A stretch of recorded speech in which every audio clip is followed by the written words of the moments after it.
Hey guys, Matt checking in here.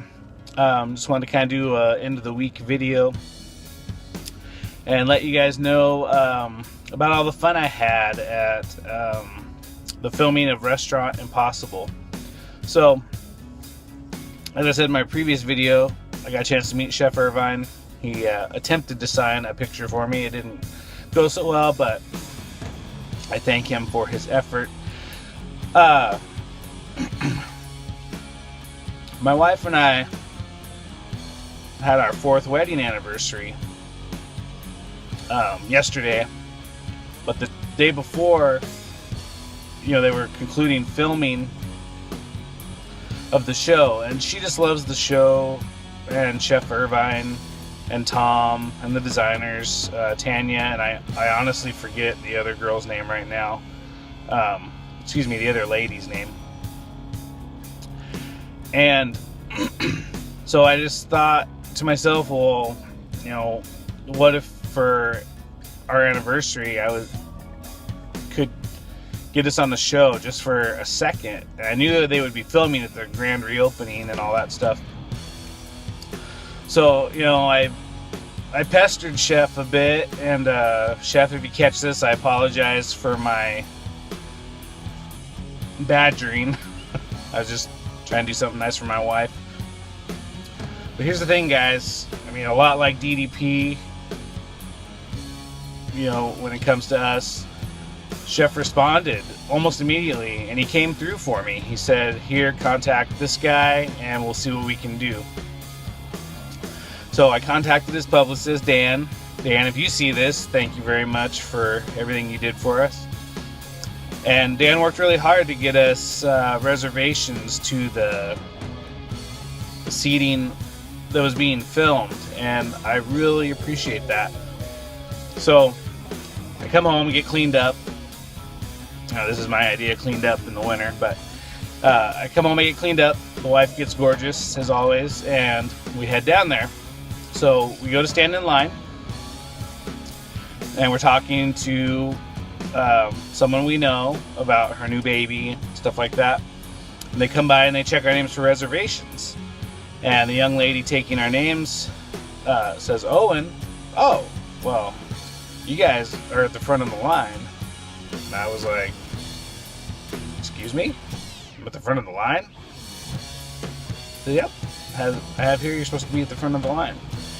So, we got moved to the front of the line, and when filming started, there we are, front and center for the reveal of the restaurant, and we're the first couple in the door when they start letting people in, first couple to be seated.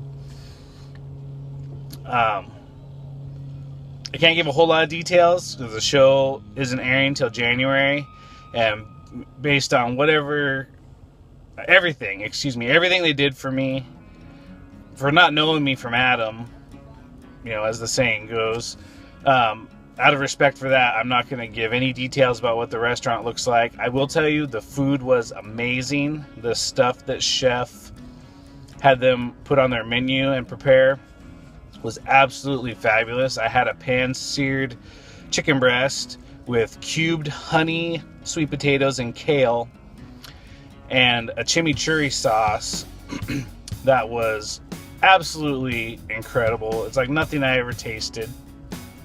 My wife had the house burger, which sounds simple enough, but she shared a bite with me, and it was the best burger I've ever had. Going back to fast food days or whatever, even making them ourselves at home, it was just amazing. Instead of fries, they did some kettle chips, a couple grilled pineapple rings, but it was delicious. Award-winning beers, stuff like that. So it was awesome. It was an awesome experience. From the bottom of my heart, although I didn't get to talk to him at the taping, I want to thank Chef Irvine for putting up with my constant badgering and for helping get me that reservation and that awesome position. The episode airs in January. I'll let you guys know when it gets closer so you can check it out. You can watch me in they say 15 minutes of fame. I'm sure after editing, it'll be about 30 seconds of fame, but I'll take it. To Chef Irvine's publicist, Dan. Sir, I thank you very much. Tom took the time to take a picture with my wife, Tommy Burry, the carpenter for the show. Thank you, sir. I appreciate it. I forgot to add that the next time Restaurant Impossible is in Oregon, that I will be there volunteering on the set, because I owe them such a debt of gratitude for such a wonderful evening. I mean, it was the most fun I've had in a long time. I also should mention that Chef Irvine, before filming began, honored the veterans that were present. And I take that very seriously. That means almost as much to me as getting the chance to be on television. My grandpa, my dad's dad, was in World War II in the Navy. He's no longer with us, but every day until I was 28 and I made a major move, I got a chance to see my grandpa. And my dad called me one morning about 3 o'clock in the morning about 5 years ago and said that he'd passed on. But he was a great guy and also a veteran, you know, fought for us against Japan in World War II. And so when Chef Irvine honored the veterans and offered to buy them a beer, you know, it meant the world to me.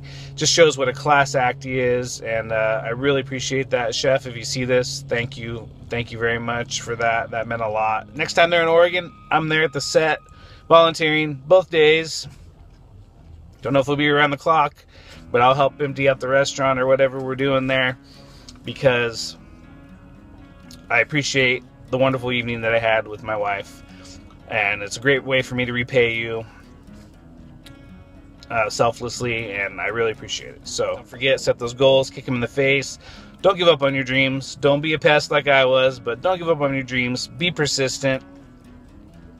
Don't take no for an answer until it gets to the point where it's obvious it just ain't gonna happen. With that being said, I'll see you guys later. Have a great day. Again, Chef Irvine, thank you so much. You made my wife's night. She was very happy. And as a married man yourself, I think you know what that means. Talk to you later.